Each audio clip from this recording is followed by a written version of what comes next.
Second half action now. Long-standing president of the Jamaica Chess Federation, Ian Wilkinson, says he's on board with the idea of setting term limits for the president of the World Chess Federation, FIDE.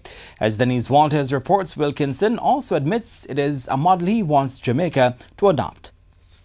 Outgoing president of the Jamaica Chess Federation, Ian Wilkinson, says after the 23-year reign of the International Chess Federation FIDE president Kirsan Lumjanov, a new policy for a presidential term limit will be implemented after the presidential elections on October 3. No one will be able to be president more than 8 years, something which I totally support and which I would like to see introduced even in Jamaica as well. Wilkinson, who told TVJ Sports last month that he will not be offering up himself for re-election after 16 years as the president of the local chess federation, says Nigel Short will no longer be contesting the election as a presidential candidate alongside Arkady Dvorkovich and Georgios Makropoulos. It's widely accepted that Grandmaster Short is not going to win the election. In fact, it's reported that he has joined forces with the Russian candidate, Mr. Dvorkovich.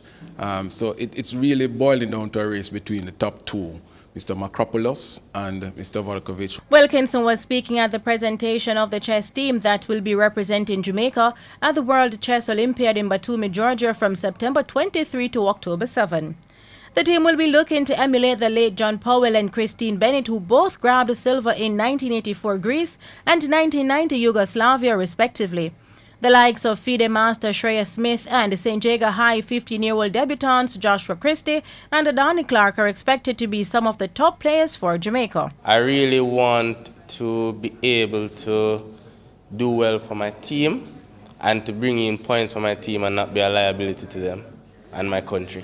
The team will leave the island on Thursday night and is expected to arrive in Europe on Saturday morning and will be assisted by the Jamaica Olympic Association and the Jamaica Tourist Board. For TVJ Sports, I am Denise Walters.